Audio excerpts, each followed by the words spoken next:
काल दुपारच्या नंतर फेसबुकच्या पोस्टद्वारे किंवा मीडियाच्या माध्यमातून आम्ही पाहिलं की परभणी जिल्ह्याचा शिवसेनेचा जिल्हा प्रमुख जो की आता सध्या मी आहे, परंतु त्यांनी त्या ठिकाणी आनंद भरोसे नावाच्या व्यक्तीला या ठिकाणी परभणीच्या शिवसेनेचा जिल्हा प्रमुख म्हणून पत्र दिलं।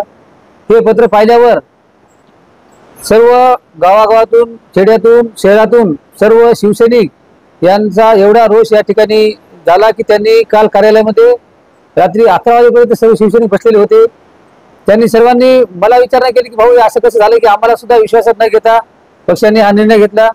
परंतु या निर्णयामागे आमच्या परभणी जिल्ह्याचं ज्यांना निरीक्षकपद दिलं होतं ते सुभाष साळुंखे साहेब त्यांनी किंवा जे कोणी या विषयामध्ये इन्व्हॉल्व असतील त्यांनी चुकीच्या पद्धतीने पक्षाला माहिती कळवली आणि जी परभणीची सत्यस्थिती आहे या परभणी जिल्ह्यामध्ये मी जिल्हा प्रमुख झाल्यापासून शिंदे साहेबांनी माझ्या हातात शिवसेनेचा भगवा ध्वज दिला तेव्हापासून या 3 वर्षात सर्व शिवसैनिकांनी एवढा संघर्ष केलाय।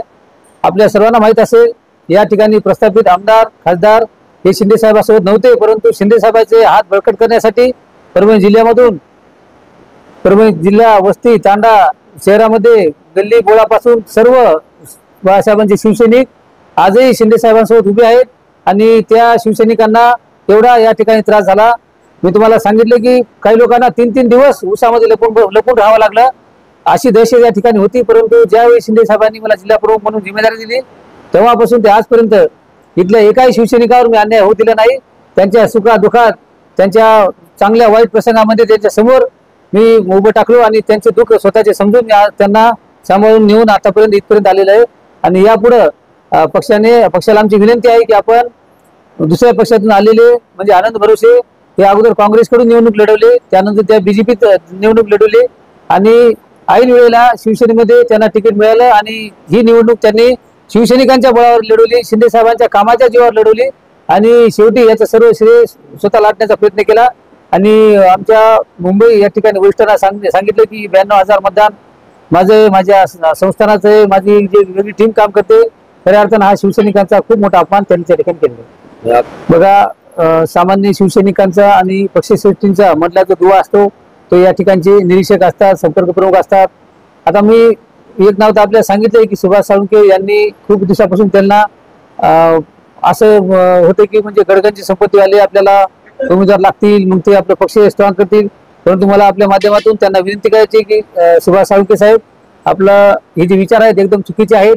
कारण आम्ही शिवसेनेमध्ये काम करतो तेव्हापासून जेव्हा बाळासाहेब होते आमच्या सर्वांची धारणा अशी होती की सामान्य कुटुंबातला मजुराचा मुलगा सुद्धा आमदार होऊ शकतो, मंत्री होऊ शकतो आणि तो जर कुठल्या पक्षात होत असेल तर ती आपली शिवसेना आहे। आणि या शिवसेनेमध्ये जर अशा पद्धतीने जर होत असेल तर नक्कीच कुठली तरी चुकीच्या पद्धतीनं हे निर्णय होत आहेत असं मला स्पष्टपणे निर्णयाला बळ देण्यामागे ह्या निर्णयाला बळ देण्यामागे कोण येत आपल्याला 1-2 दिवसात स्पष्ट होणारच आहे ते चित्र। परंतु या 1-2 दिवसात आम्ही सर्वजण ज्यावेळी आमच्या पक्षाचे पक्षप्रमुख सन्माननीय एकनाथभाई शिंदे साहेब यांना ज्यावेळी भेटायला जाऊ, आमच्या ह्या व्यथा आम्ही त्यांच्यासमोर मांडू, त्यावेळी आम्हाला नक्की कळेल की या कारस्थानामागे कोणाचा हात आहे, यामागे कोणानं काय केले, कशी पक्षाची दिशाभूल करण्याचा प्रयत्न केला आहे, त्याच्यामध्ये काय काय त्यांनी पक्षाला जाऊन सांगितलं, या सर्व गोष्टी आम्हाला या 1-2 दिवसात स्पष्ट होतील। पुढे स्थानिक स्वराज्य संस्थाची निवडणूक आहे आणि ऐनवेळी असा फेरबदल झाला, तुम्ही काय भूमिका करणार तुमची? बघा, एवढ्या चुकीच्या पद्धतीनं हा निर्णय झालेला आहे। काल तर सर्व शिवसैनिक अगदी त्यांना एक झटकाच बसल्यासारखा झाला की आता येणाऱ्या ह्या निवडणुका आहेत, या सर्व निवडणुका आमच्या आहेत। कारण आतापर्यंत लोकसभेला आपण पाहिलं असेल, जानकर साहेबाला पक्षाने आम्हाला या ठिकाणी दिलं, पक्षाचा निर्णय आम्ही शिवसैनिकांनी मान्य केला, शिंदे साहेबांचा निर्णय आम्ही मान्य केला आणि जानकर साहेबांचं मनातून काम केलं। त्यांना 4,60,70,000च्या वर मतदान या ठिकाणी मिळवून दिलं। त्यानंतर विधानसभेलाही पक्षाने आनंद भरोसे यांना तिकीट दिलं, त्यांनाही 90,000च्या वर मतदान शिवसैनिकांनी मिळवून दिलं।